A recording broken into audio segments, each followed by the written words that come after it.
Kabels rise. Man Dude 03. They've slayed the dragon! Chase Briscoe wins the Southern 500! KS. Batista with a try! Knocked down the The Lombardi Trophy is coming home. Cable Guy 70. Diggs! Sideline! Touchdown! Across the tracks.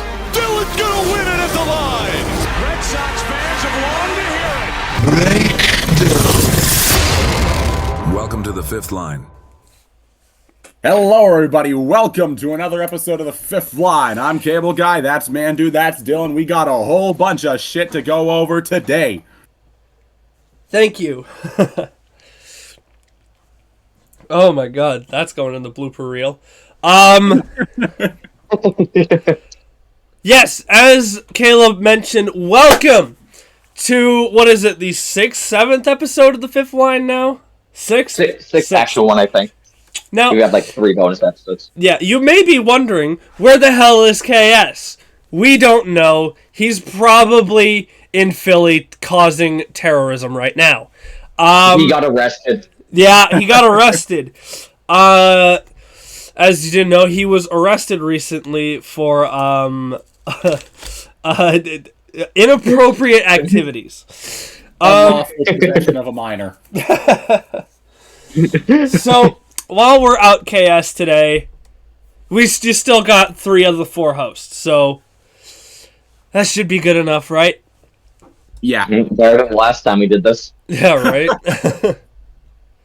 In my defense, I had to be on my grind set. Skill issue. Alrighty. Just like my profile picture.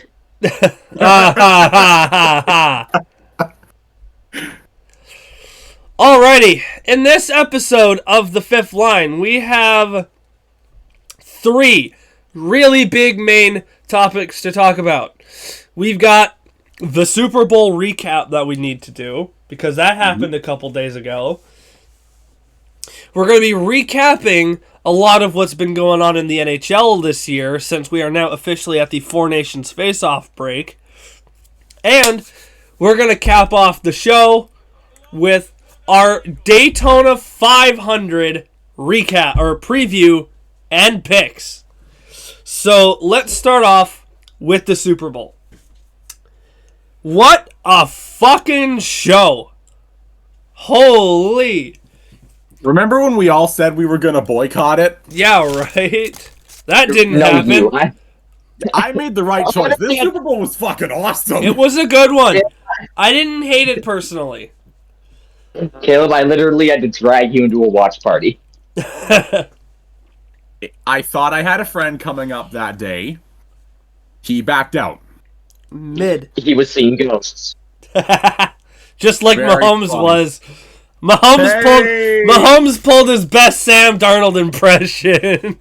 But it just so happened to be at the Super Bowl. He even threw a pick 6 to a... He did! He threw a pick 6 to white supremacist Cooper DeJean. Let's go! Pick 6. We've defeated racism! Cooper DeJean is the ultimate DEI hire. That looks like a man who brings a lunch pail to work. He's got that coach's kid mentality. Got that sneaking athleticism. Alrighty. No showboating in the end zone. Anyway, want to hear a funny joke? Oh. Oh boy. 30-6. Oh yeah. 6. Let's go. Yeah, the final score really does not show how much of an utter domination fest it was between these two teams. The Eagles... It got so bad, the Eagles were putting in their backups. You know it's bad when the other team is putting in their backups. Yeah. It's the Super Bowl. Yeah. Kenny Pickett has played more snaps in the Super Bowl than Dak Prescott. And it's funny. I'm going to use a joke from one of my favorite football TikTok content creators, Boss7799. I love this guy. Shout out to him. Patrick Mahomes pulled off his best Dak Prescott impression. Let's go. Ugh. When you throw a pick six to a white corner, you know it's going to be a good game. In the Super Bowl! How do you throw a pick six in the Super Bowl? How washed do you have to be? Entire year. I don't think Gene had to pick this entire year until that game, and it was a pick six In the Super Bowl! And his birthday! Oh my god. It was his birthday. Wait, wasn't two it? Eagles celebrate their birthday. Yeah, it was both Saquon's and Cooper's. Wow. What a Guess fucking which one scored a birthday. touchdown? Cooper did she? Saquon Barkley, in his first year out of New York, wins the Super Bowl. LOL Giants. That's CMC. Hey, Danny Diamond's got that dog in him, man. So much dog that he got cut after 2 years. Practice safety! Yeah, he got that dog in him, along with cheese, ketchup, onions, mustard. What are you just describing? Safety, just like...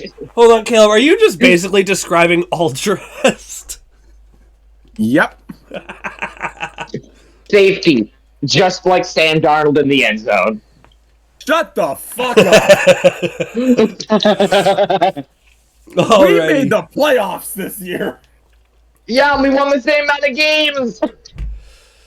Hey, we all won the same amount of playoff games this year. Even KS. Yep. Because he's mid.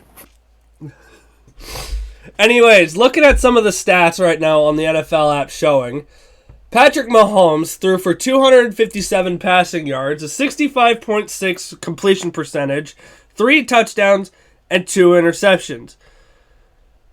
He threw 4 mind you, Jesus. mind you, if I think I'm correct, Mahomes had 37 yards at halftime.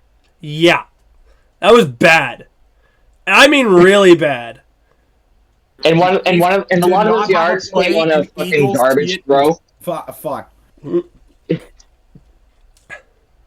The Chiefs did not have a play in Eagles territory until the fourth quarter. Yeah. That was bad. Really bad. So, to the entire Philadelphia Eagles organization, on behalf of the 30 other fan bases in the NFL, thank you. Real. Now, Also, they rioted. Yeah, hard. They were going to riot either way. It's Philadelphia. Yeah, that's true. They rioted so hard that... Actually, nothing beats Vancouver. Never mind. Move on. They burned down a plushie of Kermit. Did they actually? Yes. I mean... Wow. That reminds me of when the fucking... Was it the Bills? I think in the tailgate party they had like a hanging Kermit the Frog. Oh my god. Wow. And that was, I think, 2022 or 3? I don't know. Was that like the Peppa Pig game? No, it was before that. I forget. Oh boy. Oh, what? Alrighty. Start to the episode. Yeah, right. And take a look at my profile picture. If there's one Fifth Line tradition that will never go away, it is me changing profile pictures mid-episode. Oh yeah, the Kermit the Frog thing happened last year. There's another thing that'll never go away, but we're gonna get to that a bit later. Uh-huh. Alrighty. Okay. So that was the Super Bowl recap. Realistically, we could talk about more of it, but do we want to? Not really. No, okay. So, moving on. As I said, the second thing we're going to talk about in this episode are some NHL trade recaps, some injuries, and the Four Nations face-off. So, I think we should start with the trades. Should we? Yes. You know what? The injuries will lead into the 4-8 Nation face-off more. I kind of agree. So let's start with some NHL trades that happened over the few months that we did not record a full-on episode. It's And been let's like start the with entire Caleb. fucking season. And let's start with Caleb because his team is done. Nothing. Exactly. Yeah, he's a Kraken fan. Anyway, should we go to Calgary or Vancouver first? We made a trade. Let's do Oh, yeah. Calgary All first. right, you got I'm gonna look up some notable trades. All right, you got Daniel Sprong for my favorite player, future considerations. He was amazing for us. Definitely worth the first round pick in Sean Monahan.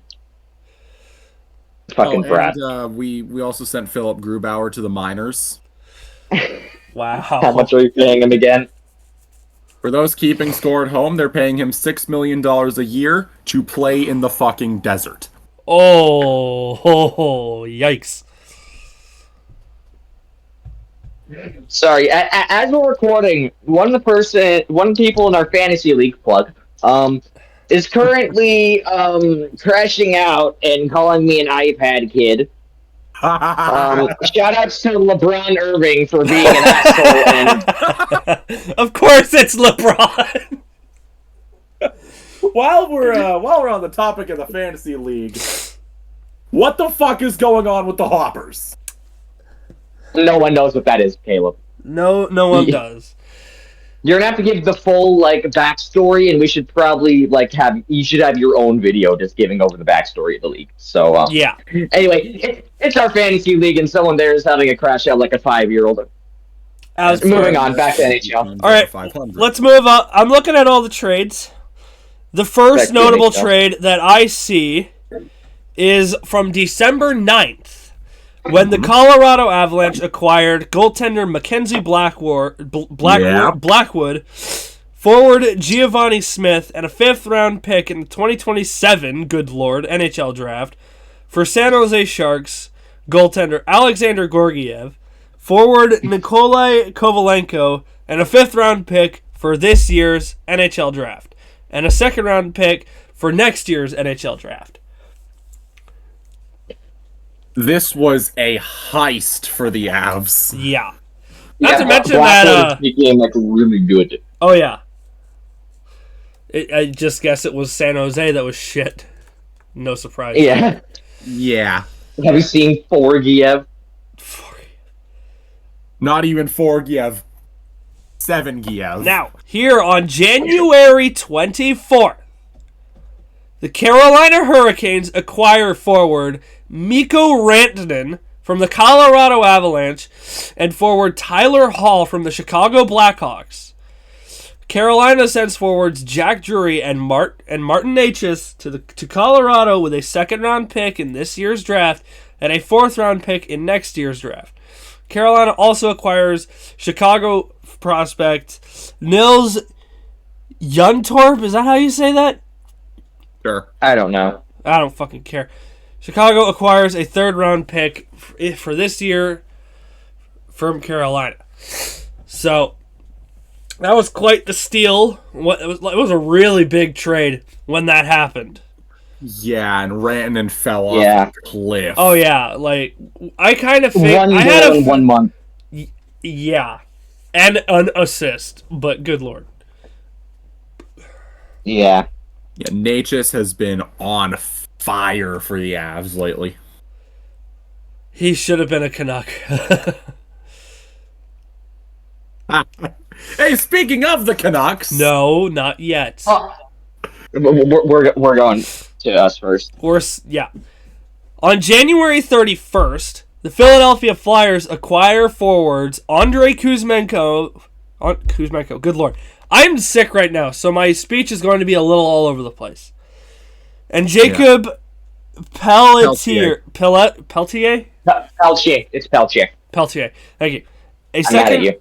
second-round pick in the 2025 draft and a 7th-round pick in 2028. Good lord.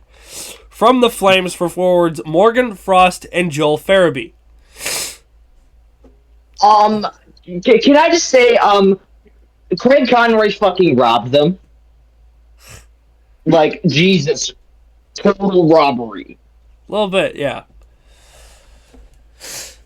Just a bit. All right. Kuzmenko and Peltier were still in Calgary like a week after the trade was made official because fucking Air Canada shat themselves. Oh my god. No, Visa shat itself.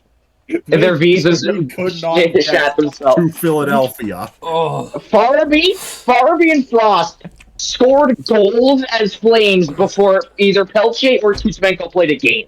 Wow. Keep in mind, who did Morgan Frost score on again, Caleb? Gee, I have a theory.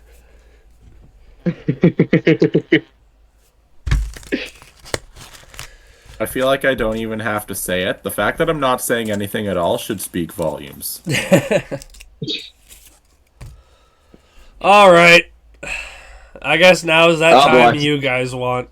Do either of you guys want to read this, or are you going to make me suffer? You're going to suffer, but no. We need to let Mandy do it because he needs to suffer. But we're going to put this into context. Everything that's about to happen happened the day after Calgary made their trade. Yeah. The day after. January 31st.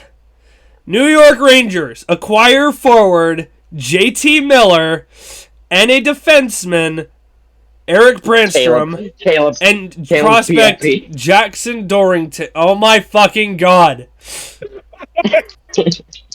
Anyways, the Rangers acquire JT Miller, Eric Brandstrom, and Jackson Dorrington from the Canucks for forward Philip Hedl and Victor Mancini for a first-round pick in this year's draft.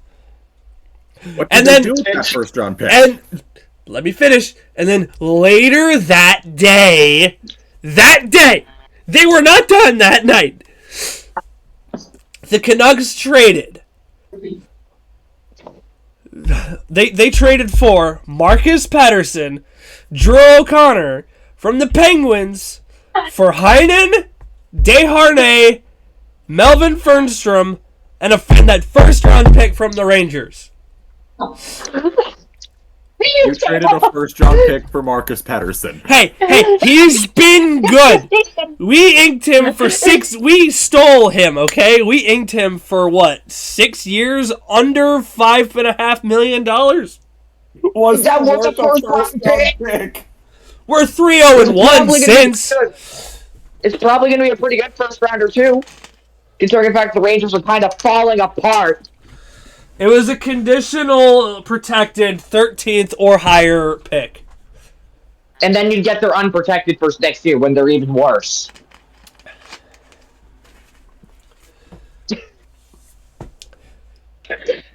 You guys can change your profile pictures now. No. No, we're good. Alright. Yeah. And basically then, and the three trades that precede that, January 1st, Mikhail Granlund, CC from the Sharks to the Stars, no one cares. And then the Predators acquire Mark Friedman from the Canucks for nothing, so who cares? Or Canucks legend, future considerations. Uh-huh. Oh, and speaking of Canucks legend, Louis Eriksson retired, so W. we will never forget his first goal for the Canucks against the Canucks. And we will never forget what he did against the Canucks in 2011. Godspeed, sir. Enjoy retirement. Hey, remember when the Bruins acquired him from the Stars? Like, they wouldn't give up anyone important for him. Lol, Like, certainly Bruins. not one of their better young players. Like, no, they wouldn't give up someone like Tyler Seguin. That'd just be stupid. Well, yeah, that'd be like if Patrick Alvin trade JT Miller for Philip Hedl. shut.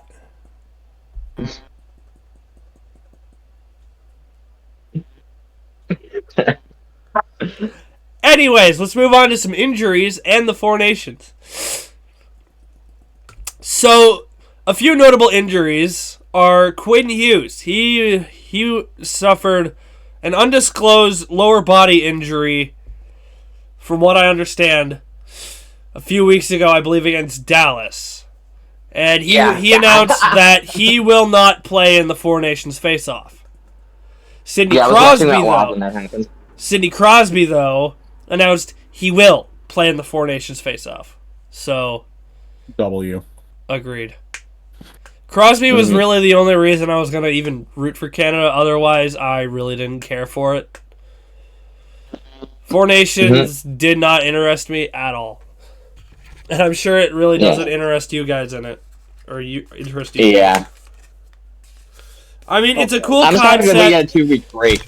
I mean, yeah, same.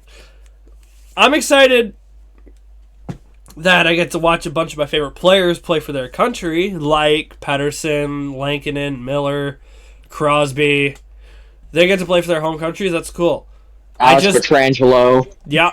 But I just feel like they could have done about it better. Like, Canada, all teams could have had at least some better players. Capo Caco. Quinn Hughes not being named any sort of captain for the Four Nations. I don't even think Charlie McAvoy's an alternate captain on his own team. Why is he an A on the U.S. roster? Because he's the coach's son-in-law, I'm pretty sure. Is that actually?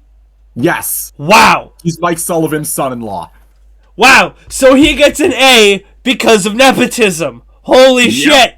Oh my god. We have 2024 Team Canada all over again. It's like Costas Antetokounmpo all over again. Oh my god. Moment. So, the Americans suck. We already know that. And they're probably going to end up winning this thing just because of their goalie tandem, so, if we're being completely honest. What the fuck is Canada's again? Jordan Binnington, Aiden Hill, Sam Montembeault.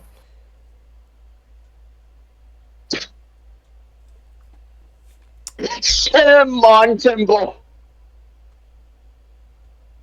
You don't invite Logan Thompson because... Right?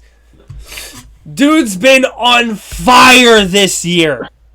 I know that all too well. Same with Montembeault. Sam Montembeault blew it. It's Montembeault. It is.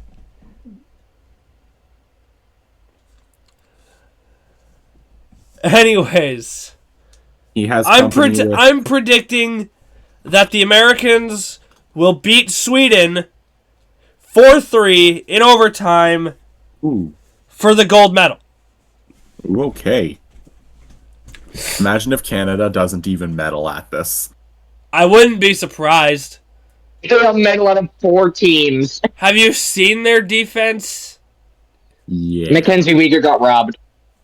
Yeah. Also, I'm going to say this. Cale Makar isn't really a great defenseman. I'm just going to go out and say it. I don't think he's a great defenseman. He'd be a fantastic forward. He is not a great defenseman. So he's like reverse Oliver Shillington. No, he's like Oliver Shillington, but good. Yeah. Seattle Kraken legend Oliver Shillington. Shut up, Caleb. Nice voice crack. I'm sick. My voice is all over the place. I'm in the recovery process. I've been dead for the last 5 days. Yeah, because he's a Canucks fan. Anyways, what are your guys' Four Nations predictions? I've already said mine. U.S. beats Sweden 4-3 in OT. Canada beats Sweden 4-2. Yeah, not bad. Finland gets the bronze medal because funny. Finland beats the United States 5-3. Jesus. Okay, Finland. I like where you're thinking. They have Gestapo Kako on their side. Wait, they do? Yes. They have Kevin Lankinen as well, and he has been an absolute stud and one of the lone few bright spots in Vancouver this year. So Wait, he's on that team? Lankinen? Yeah. Yeah, he is. Okay, never mind. I changed my prediction. Sweden beats Finland 4-3 in overtime. Rasmus Andersson game winner. Oh, fuck you! Wonder what he's a fan of. Got to be the Oilers, right? Yeah, definitely. Alrighty, boys. I think this is our moment of truth. The Daytona 500 is finally here, Caleb Soundboard. Soundboard. Where is You it? did not hit the soundboard. There it is. There it is. Oh, we gotta Wait, have hold on, a more. actually- We gotta have a more Actually, enthusiastic I like soundboard than that. You know what? I don't have nitro. I do, Wait, hold on. but I'm not gonna use it. I did. Wait, I know okay. what to do. Oh, do you? Mid. Oh, of course. He is mid. Make fun of him. Right. For context, that That was when I soundboard. was at your house, and Yes, you it was. physically assaulted me. Yep. I pulled a sick one-timer against this fraud as the Flames because we were doing a fifth line playoff thing on NHL 25. And, yeah. Anyways, reality. it is Daytona 500 preview time.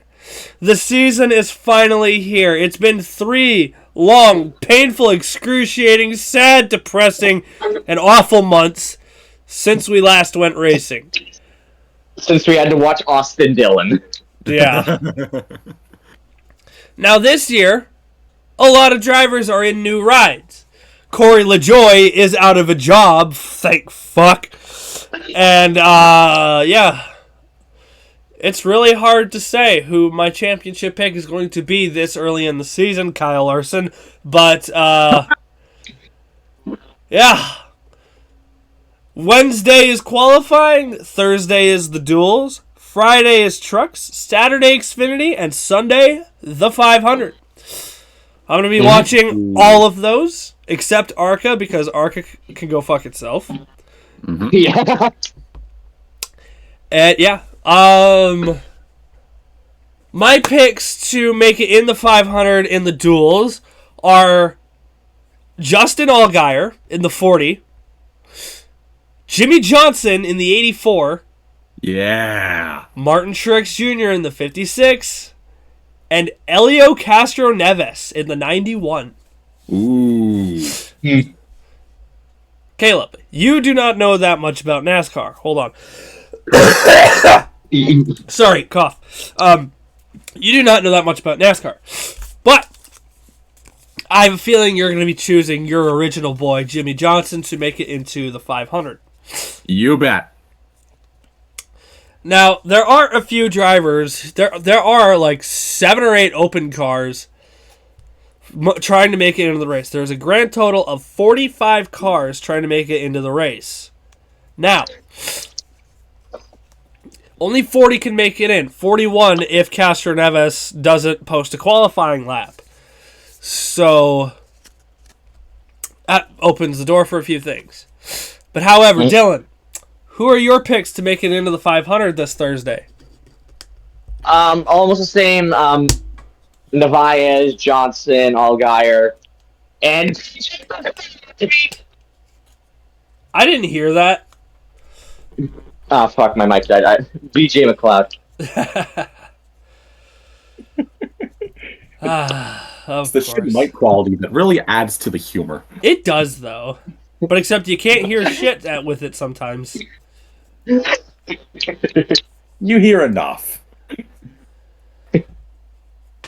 Dies alive on camera. Man, dude, 2025 colorized. Oh, shut up. Anyways. I am really excited for this 500. I don't know if I'm going to watch with you guys in the Kabels stage or with a friend over at my house. I really don't know yet. Who knows? But one thing I do know is that this race is going to be a good one. I could feel it. Boogity, boogity, boogity. We're going to predict to win. Yes, here we go. Our Daytona 500 win predictions. Now, I would like to scroll down the entire entry list that everyone's favorite NASCAR media reporter, Bob Pockris, has tweeted. Let me go and find it. Well, before the list is fully revealed, I'm just going to make my prediction right here. Austin Cindric Nope. is going to win the Daytona. Fuck. He already did it. Daytona.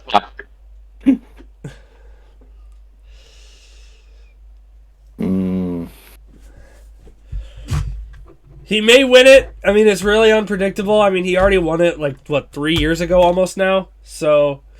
Is Logano in the 500? He's chartered. No shit. Okay, if he's a chartered car, he's in. He doesn't have to race his way in or anything. Hello, everyone. Today we are going to teach Caleb how NASCAR works. Yeah. I predict Joey Logano isn't going to skip a beat from Arizona, and he's going to finish first race of 2025 the same way he finished the last race of 2024, by pissing off KS. So second place. Eliminated in the round of 12.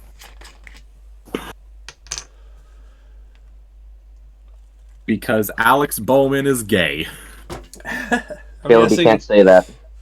You said it in our bonus episode, post Martinsville.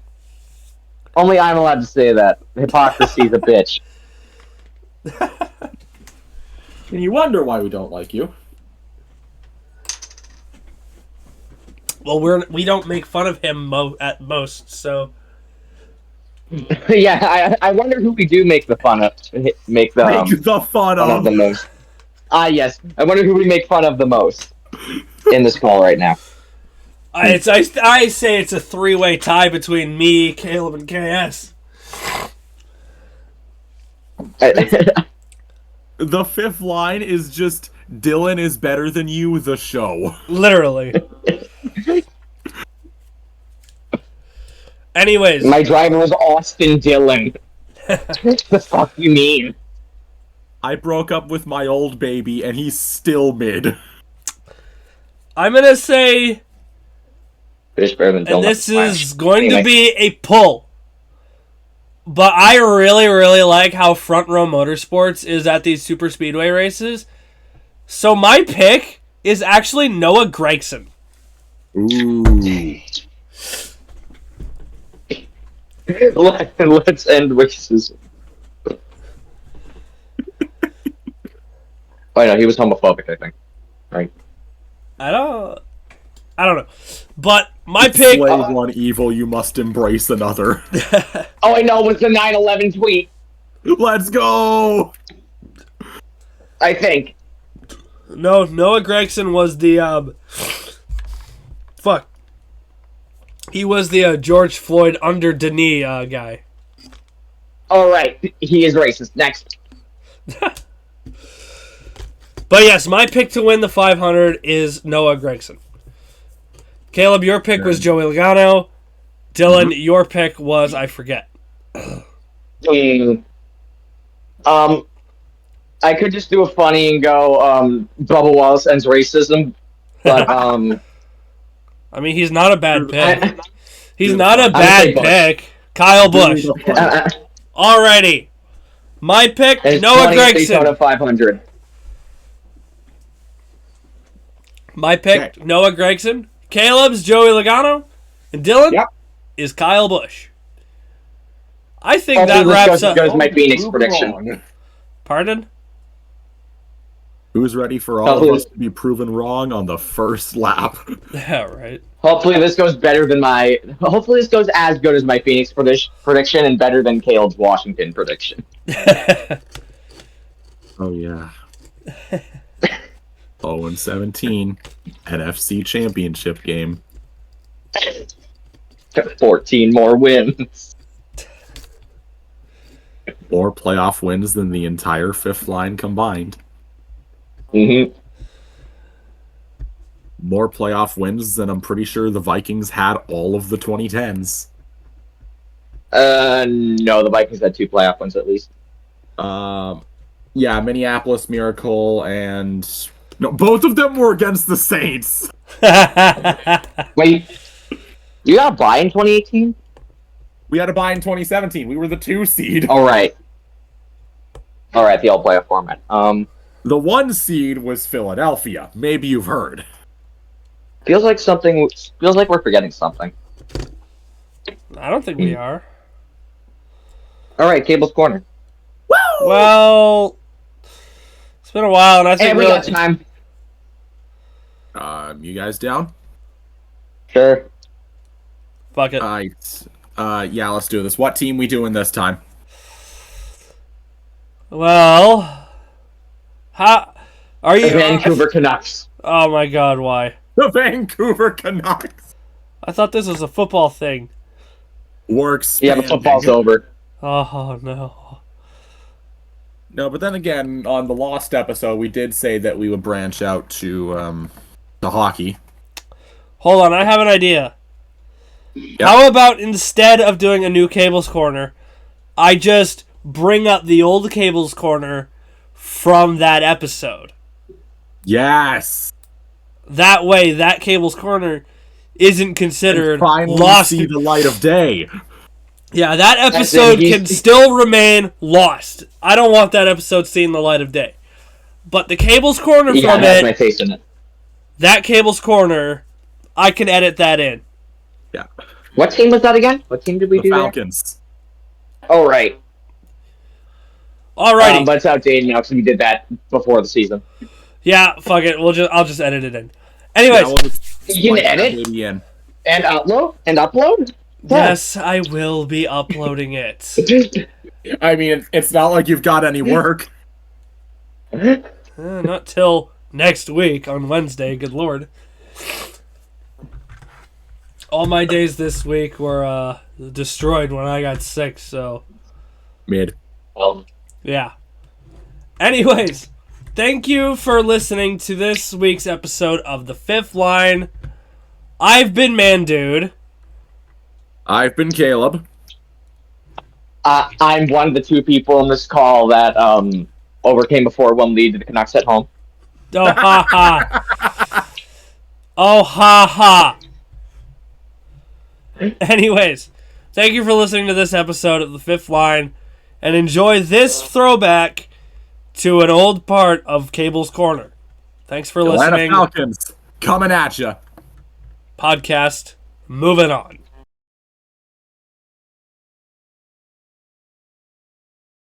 So now it's time for the moment that I, and also these 2 Munjumbos, but mostly I, have been waiting for. That's right. Matthew Betts has returned to the Lions. And he actually got a sack. Yes, he did. Because he is just him. Yeah. Anyways. He couldn't get by with being a backup in Detroit, so he came back home. Anyways. But now, He went from one shitty Lions team to another. Well, we actually won, so you can stick it. Just where KS sticks. that's so messed up, bro. Dude, have you seen this entire episode? Literally, I'm just going to be putting in the thumbnail, just roasting the hell out of KS, so. Now, it should just be called We Here at the Fifth Line. TFL episode 6. We here at the Fifth Line. Roasting KS. Make the thumbnail just like KS's logo, and then do you have the font that you use for KS's logo? Yes, I do. Just write KS is mid, and just have that on the gray background. Just have that be the thumbnail. Perfect. It is perfect. Alrighty. But now, I think I know what time it is right now. Do y'all know what time it is? You know what time it is, Dylan? I think I know what time it is. Is he and I know what time it is. I can only wonder. It's time to get special. Oh, is it now? Ladies and gentlemen, the long-awaited return of Kabels Korner. Oh, Yay, Kabels Korner is back, y'all. Get hype. Who's on soundboard duty again?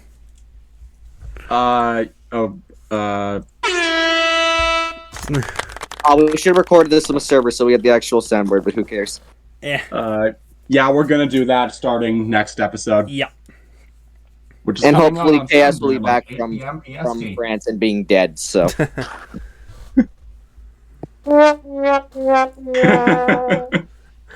Discord soundboards, ladies and gentlemen. Alrighty, Caleb. So- It is time for Kabels Korner. Who are we covering this week? We're covering the franchise that everyone knows when you mention two numbers, the Atlanta Falcons. 28-3. Which actually, TSN did a little Super Bowl top 10, and 28-3 just so happened to be number 2 on that list. What was number 1? I don't 49? remember. I don't remember because I think it was either 49 or fucking, I'd have to look back. I think it was 49 or 41. So just as a little anecdote before we get into I the think Falcons, 42. I saw a video on 5 Point Vids' channel about Great him YouTuber. the secrets of every NFL team's logo.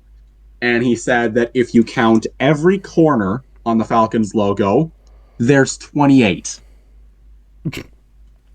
Where's And- the 3? How many Allens are there? 3. Oh my god. So now that we've stopped beating the dead horse, let's go back to 1966 when The only dead horse we could beat is KS's. Hey, he's beating his own dead horse thinking about Christopher Bell. Whoa! You're saying that like we haven't made that joke 43 times already. Yeah, fair enough. Actually, but I holy- This episode, no less. That was better than 43. So- Well, if he's talking about the guy currently in the 43, he'd be right. Have you ever seen a team hire a head coach and wondered, what the hell were they thinking? Here on Kabels Korner, I go over every head coach that every NFL team has ever had, and we try to figure out why they hired the head coach that they did and how well they did after the fact. So back in 1966, when the Atlanta Falcons were doing things like taking their first steps and learning how to say dada, they hired a guy named Norb Hecker. I'm pretty sure they're saying Dada to Tom Brady, who was having his rookie season that year.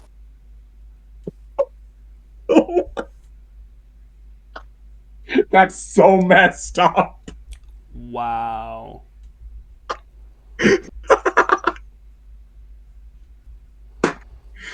So while the Falcons were When were the while Falcons the founded again? Falcons were beginning operations, they brought in this Norb Hacker guy. He was previously the Packers defensive backs coach. He was a wide receiver as a player, so he has expertise on both sides of the ball.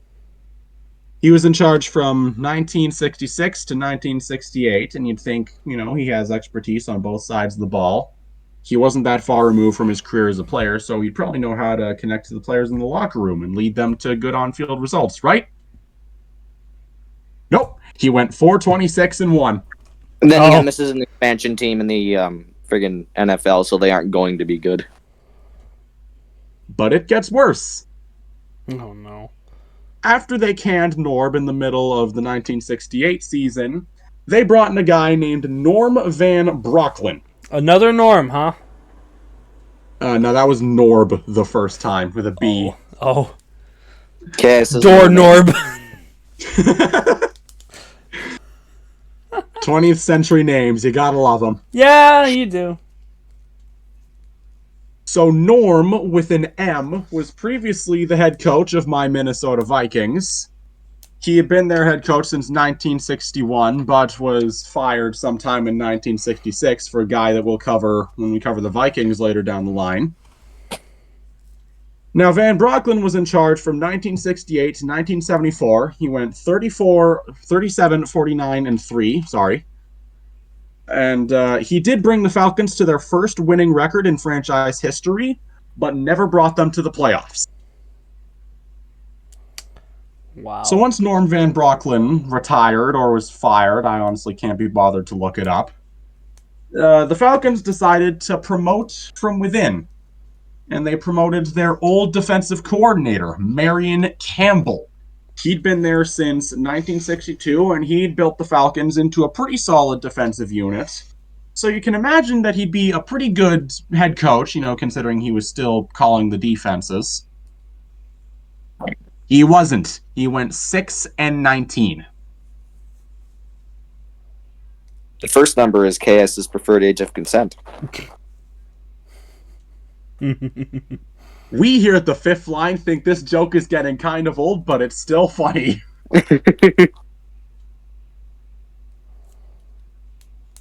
So once Marion Campbell was fired in the middle of 1976, they decided, you know what? Why should we hire a proper head coach? Because most of them have just blown up in our faces for the most part. Let's promote our GM.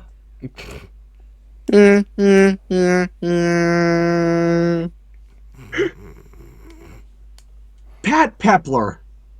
Who? Pat Pepler. He was their GM. He took the job that same season, and he went 3-6. Aye.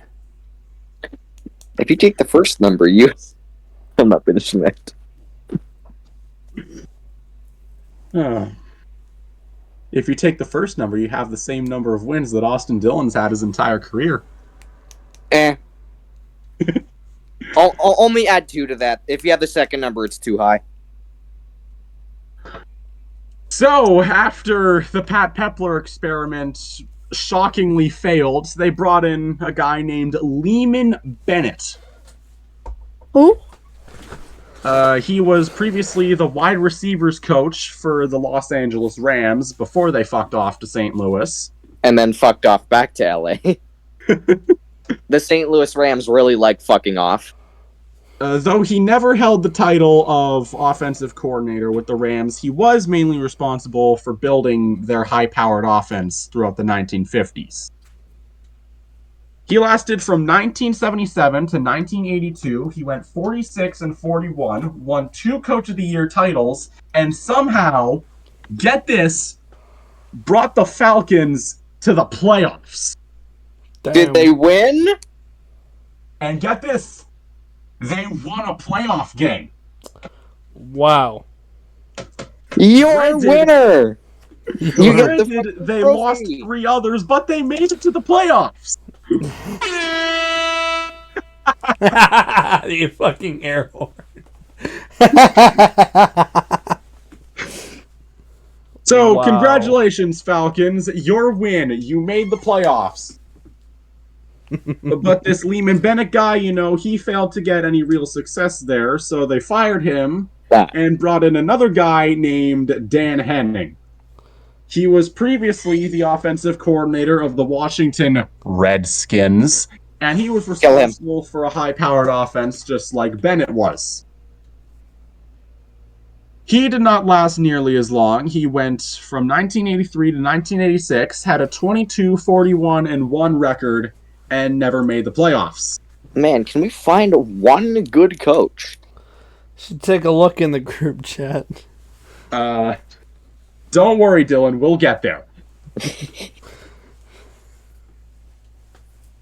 So after Dan Henning was fired, the Falcons began to reflect on their own history. And they went back to a guy we discussed not even 5 minutes ago, Marion Campbell. If you recall, he was terrible as the head coach in Atlanta. And he had also just taken over as the head coach in Philadelphia, and he was terrible. Look at what I posted. Yeah, we're gonna put that on the screen while I'm talking about that. What? That. Oh. I'm gonna need you to send me an image for that one. I have no idea what to look up. I did. It's in the group chat. All right, bet. You couldn't live with your own failure. Where did that bring you? Back to me. And so the Falcons thought, you know what? This Marion Campbell guy, like, he's a good DC, but I don't think he's really qualified to be a head coach. Let's bring him back. And then he won the Super Bowl. Yeah, close enough. He went 11-32 and never made the playoffs. No. If you take the first number, You have KS's IQ. damn, that's high. Relative to his age of consent.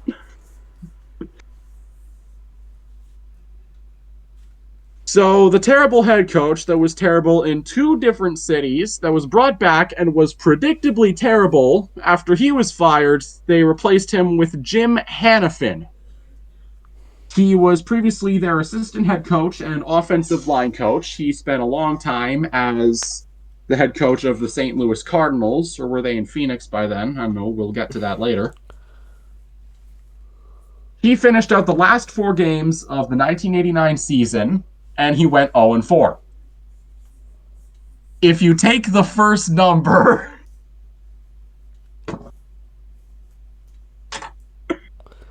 Are you guys still alive? Barely. Okay.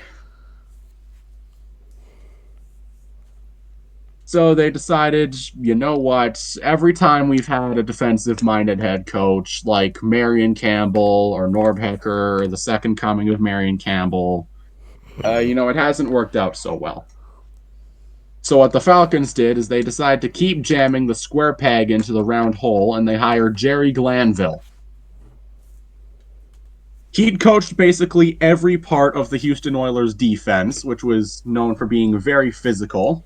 This was long before the days, or I assume just around the days, of the run and shoot with Warren Moon. He lasted from 1990 to 1993. He went 27-37, somehow made the playoffs, never won a division title, and he went 1-1 in his only playoff run. So, sorry, I got kidnapped by KS. I'm back.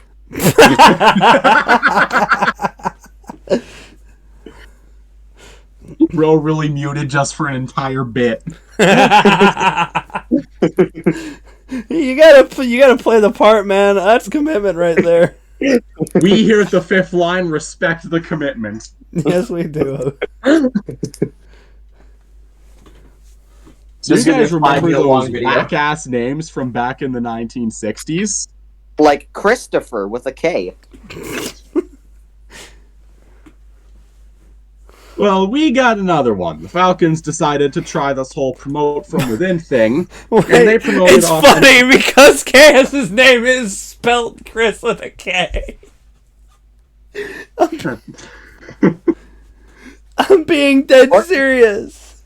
Or Caleb with a K. Fuck you! Please do.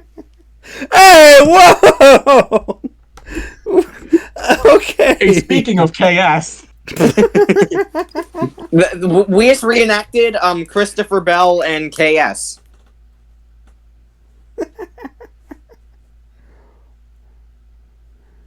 Oh my god. Holy fuck. Holy shit. Silent. I'm dying over here. Oh my god. Holy fuck. the Falcons would be doing a bit of dying later down the line. They promoted offensive coordinator June Jones. Oh, a man named Jimmy June. couldn't wait till July. What a name! A man named June, a boy named Sue. When's the next Johnny Cash song coming out? Oh my god. A dumbass named Chris. Chris Chan? Oh no!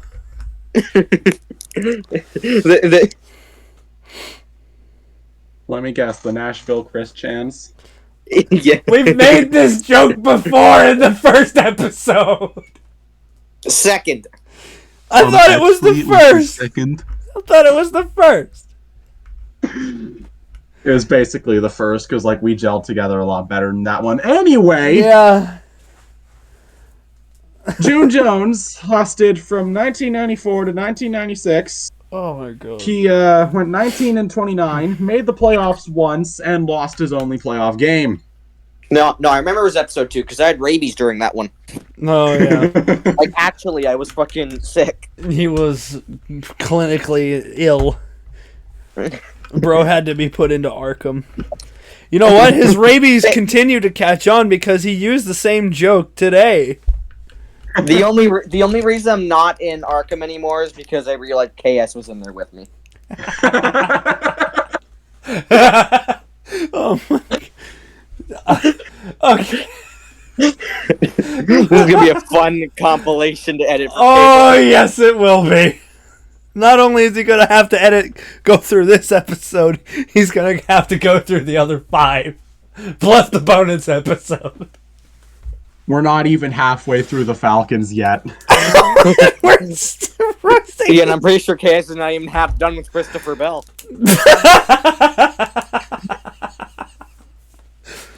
Or Jordan Love. Like, he's just started with him. Oh my god, we've been recording for how long? We started. Oh my god, we've been recording for like damn near fucking an hour and a half now. Fuck. Okay, moving on. Who do you guys think has the most losses by a head coach in NFL history? KS. I was just about to say that. It's like that one Quiplash game we played where just we had to make a rule that you weren't allowed to say KS. Exactly. I remember no one that. listened. No one did because it was funny as hell. I'm pretty sure the head coach with the most losses was KS playing Madden and only drafting 2018. No, he was only drafting 1980s Packers players. So, the actual person who holds the most losses in NFL history is a guy named Dan Reeves. Oh, I've heard of him before. Mm-hmm. He went on several successful runs with the Denver Broncos and the New Jersey Giants. They He played brought in New the York. Broncos to multiple Super Bowls. Unfortunately, couldn't get it done, even though he had John Elway. Like, what the hell? He's lasted the longest out of any coach we've mentioned so far, from 1997 to 2003. He went. You are a winner. 49, 59, and 1. He won one Coach of the Year title. What Made was the tie? playoff- Couldn't tell you. He made the playoffs twice. Yeah. I'm an autistic guy with a spreadsheet, not a data scientist. Go to KS for that. Despite only making 2 playoff appearances, he sure made them count. During his playoff run in 1998, he somehow brought the Falcons all the way to the Super Bowl. How Yeah. he got there, we don't talk about that. We know. Please tell me how they got to the Super Bowl in excruciating detail. Please, I want to know. I need a refresher. I forgot. Okay, can I just give you a brief synopsis? Okay. The Minnesota Vikings. Yeah, that'll do it. How did it end? How did it end? Like Do I was there even like a have walk to off? say it? You know what happened. The guy hadn't missed a field goal all calendar year. Blair And when Walsh? they need him to the I know he most, played in he 1998. misses a chip shot, and like clockwork, the Falcons go right down the field and tie it, and then Morton Anderson wins it for them in overtime. Mind you, this Vikings team went 15-1 that year, set the league record for best passing offense in NFL history. And miss the Damn, Super sounds like Bowl. a skill issue. It is, honestly. Anyway, I was half expecting him to leave again. I was thinking of But after getting his teeth kicked in the Super Bowl by his old fling in the Broncos, he only made one playoff appearance That's after right. that. And unfortunately, couldn't make it back. They asked him to resign in the middle of the 2003 season, and he did. So they promoted longtime defensive coordinator and the NFL world's favorite grandpa, Wade Phillips. Woo! San Antonio Brahmas legend. What do you have against Wade Phillips? No, I said woo. Yeah. So, if you don't know Wade Phillips, read a book. He turned water into wine as a defensive coordinator for multiple teams, like the Eagles, Saints, Broncos. Just basically everywhere he's gone, he's been great. Yeah, ask the Battlehawks that. Fuck off. He went 2-1 to finish out the 2003 season. And somehow he was not retained, even though, like, he's Wade Phillips, and as I said, football world's favorite grandpa. Him and Bill Belichick. Actually, he's like the fucking he's like the Yoda to Bill Belichick's Emperor Palpatine. Yeah, like Bill Belichick is like that stern grandpa that served in the military. Wade Phillips is like that grandpa that overhears you saying that you vaguely like butter. Then the next time you come over to his house, he's got a full fridge full of it. Bill Belichick is like if R. Lee Ermey became a head coach. Hey boy, I heard you like man coverage. KS really likes it. Again, Christopher Bell wanted soft zone. KS gave him press man. No, he went goal line. Oh my god. He laughed so hard his mic can't even pick it up. But to compensate for not hiring Wade Phillips, they brought in another defensive-minded head coach, Jim L. Mora, the son of the playoffs guy. If you don't know what I'm talking about, what are you even doing here? Look at the 2023 New England Patriots. Playoffs? What the hell are playoffs?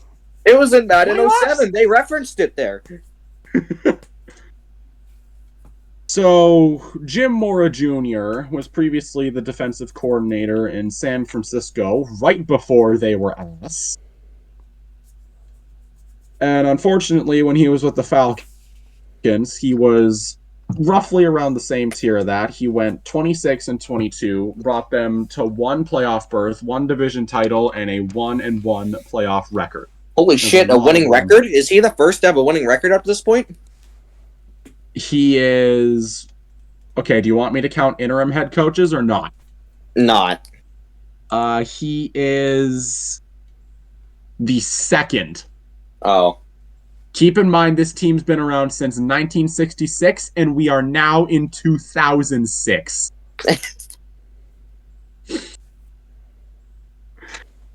Damn, So I wonder then- what'll happen in 2016. We'll get there.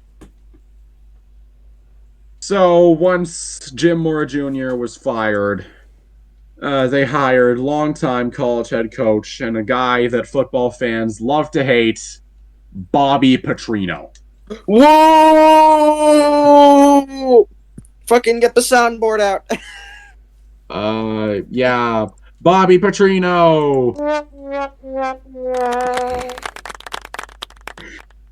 Hey, now just as a bit of background, in this spreadsheet I have a little bit on what made them famous and why they were hired. Like for Lehman Bennett, I said he built the Rams offense. Hold on a minute, Caleb. I'm going to interrupt you here for a second. I'm scrolling through Instagram looking for interesting topics. And according to Bleacher Report, the amount of American Gaming Association estimates that $35 billion will be bet on the NFL this year. $35 billion. And KS is the owner of the fucking gambling association. Gotta get those Christopher Bell nudes somehow. Like, seriously, $35 billion. will be bet on the NFL this year. Like, how? How is that even possible? We here at the Fifth Line encourage all of our viewers to please gamble responsibly. Unless you're KS. Unless you're a child. Or KS. You must be. Unless you're a Hold child, on. then, I'm gonna say something actually serious for this one. I'm gonna say something serious for this one. Please, do not gamble if you're underage. You must play responsibility and be the legal age of your country if it's allowed. Because gambling is illegal in many countries. So please play responsibly and legally. Thank you. Like, if you want to get your sports fix, just stick to, like, fantasy hockey. Yeah, and shit. exactly. Like, just do some fantasy. Never do Ultimate Team. That's basically gambling at this point. NBA 2K slot machine. Oh my god. That's actually real. Oh my god. That's Anyways. really the slot machine.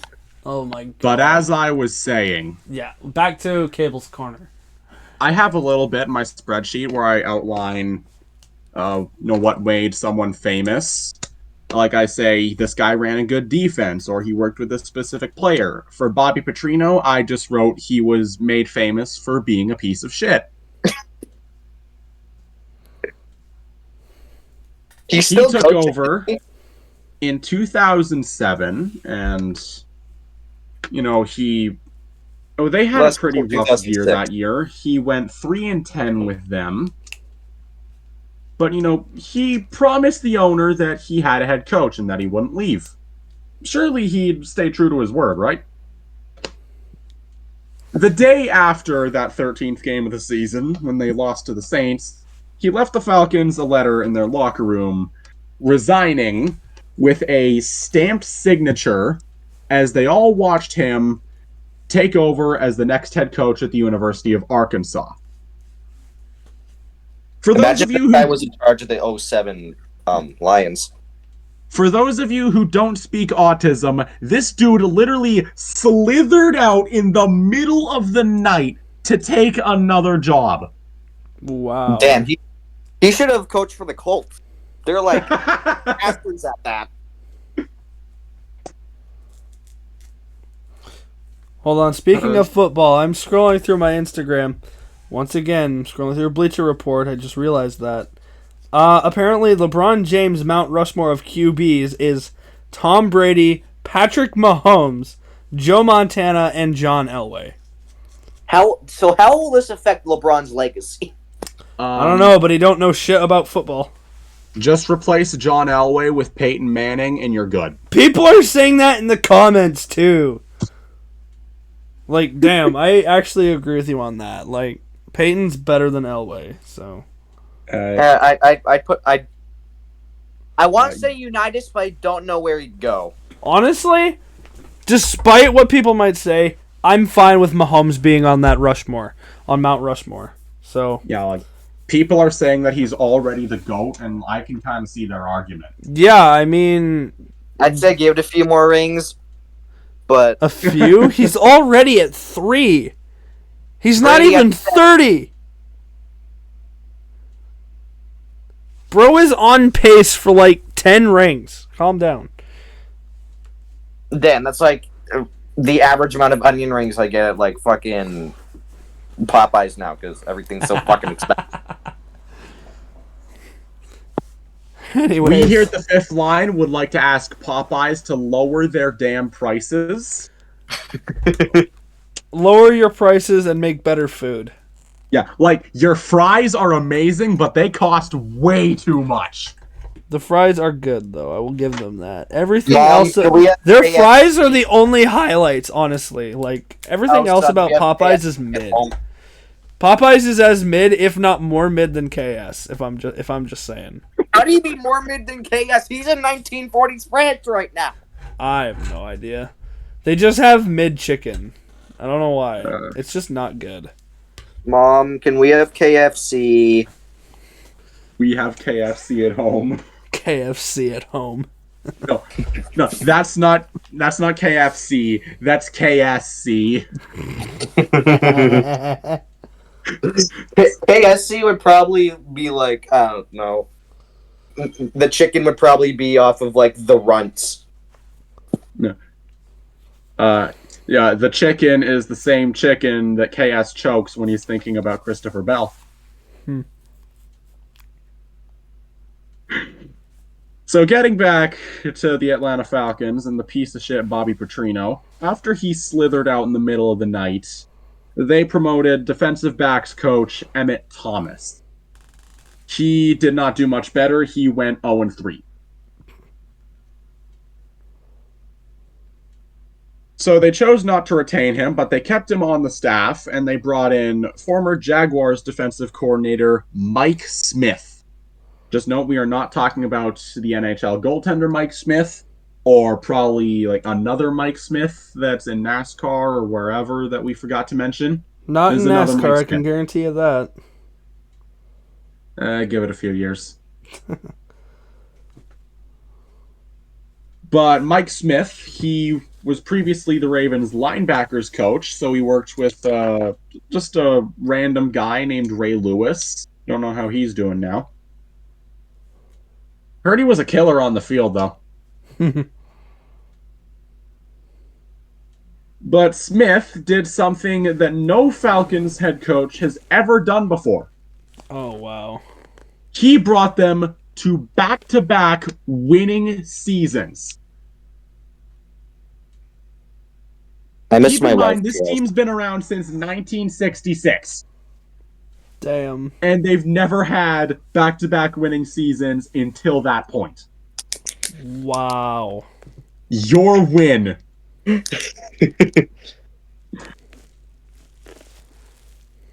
So he went 66-46 throughout his tenure, which lasted from 2008 to 2014.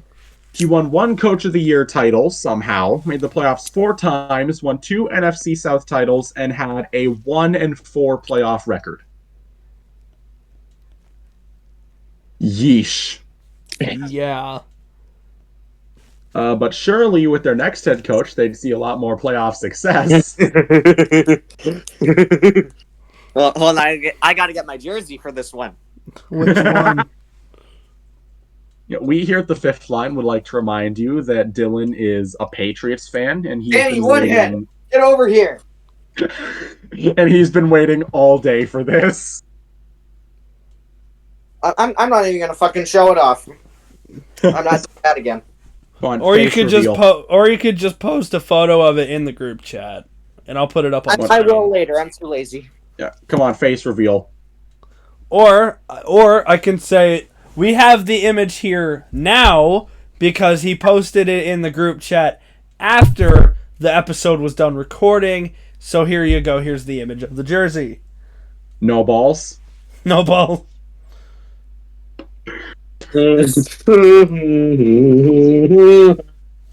So the Falcons decide, you know what, we're kind of on a run with these defensive-minded head coaches. Let's bring in another one. And they hire the guy who was in charge of the Legion of Boom, Dan Quinn. As I just mentioned, he was in charge of the Legion of Boom. He was the defensive play caller in Seattle, brought them to a Super Bowl title in 2013 and another Super Wonder Bowl what happened in 2014. I thought they went back to back. Yeah, they should have. So Quinn lasted from 2015 to 2020, and he went 43-42, though most of that was brought down by the Falcons just being mid as hell in like the late 2010s. He made the playoffs twice. He won 1 division title. He had a 3-2 playoff record, and get this, made the Super Bowl. Oh. And, despite him being a defensive-minded coach, the Falcons' offense was cooking that game. Like, nearing the end of the third quarter, they had a 28-3 lead. Surely nothing could go bad there, right? And he's in! Brady has his 5th! What a comeback! Oh, before then, I'd like Come to back mention I think in the yes, hold there's on a minute. I'm angry now.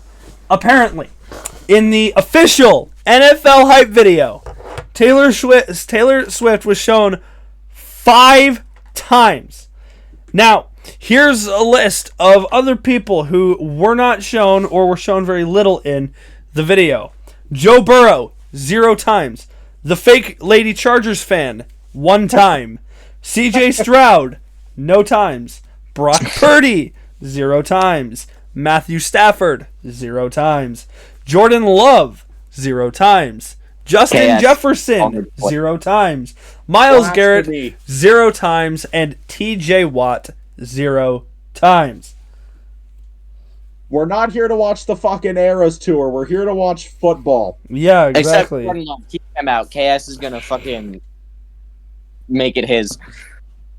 He's gonna take over the probably league. knows the lyrics to Cruel Summer. I like this comment right here. They really need to stop trying to market the game to non-football people.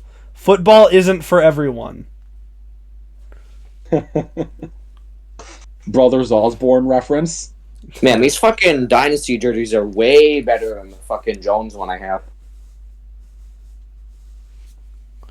So getting back to Dan Quinn, once his luster wore off, he was fired and replaced with, get this, the Falcons' old defensive coordinator. Yeah, they like to do that a lot. Raheem Morris. He was previously a quality control coach with the Tampa Bay Buccaneers, where he helped develop the Tampa 2. He went 4-7 to close out the rest of the 2020 campaign. Obviously, didn't make the playoffs. Which is where we... Pre-Brady Buccaneers quality control. There is none. So now we get to everyone's favorite dumbass. Antonio Brown. And no, it's not me or KS. So it's Antonio Brown. It's not him either, but Harrison it's close Butker? enough. It's close. Arthur Smith. He was the offensive coordinator in Tennessee, where he worked with A.J. Brown, Derrick Henry, and also helped revive Ryan Tannehill's career.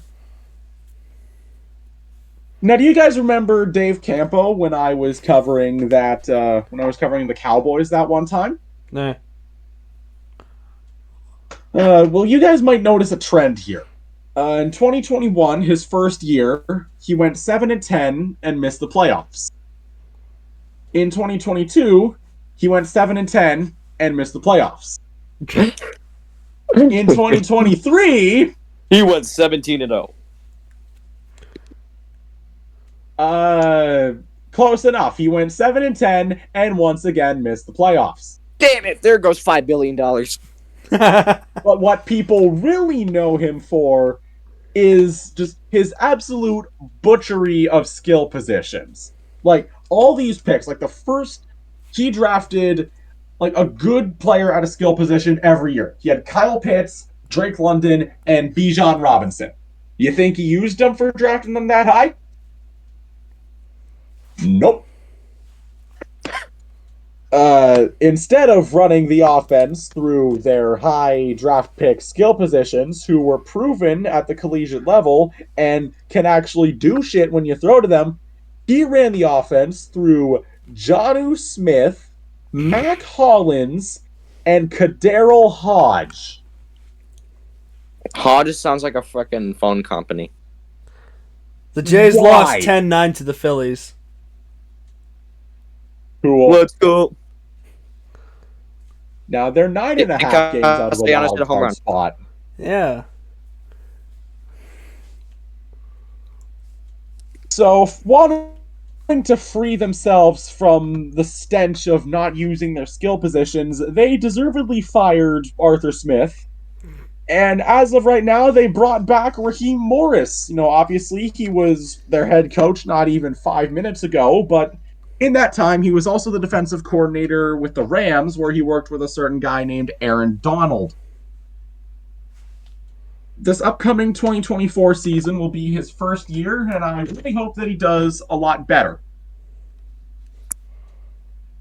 So looking at the Falcons as a whole, I can definitely see that they've gone through their phases. Like, in their early part of their history, they definitely had a split in terms of which coaches called which side of the ball. But as of late, especially like at the turn of the millennium, they've definitely preferred having defensive-minded head coaches.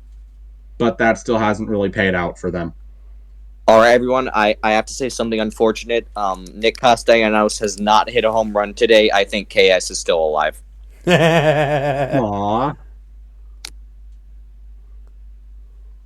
So next week, we're going to be covering nobody. I'm actually going to be taking a brief hiatus from Kabels Korner and waiting until the NFL season ends to make another episode.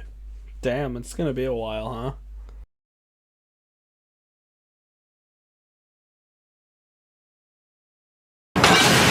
Force rise. Man Dude 03.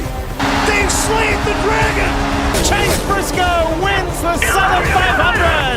KS. Batista with a try. No doubt about it. The Lombardi Trophy is coming home. Cable Guy 70. Diggs! Sideline! Touchdown! Across the tracks. Dylan's gonna win it at the line. Red Sox fans have longed to hear it. Welcome to the fifth line.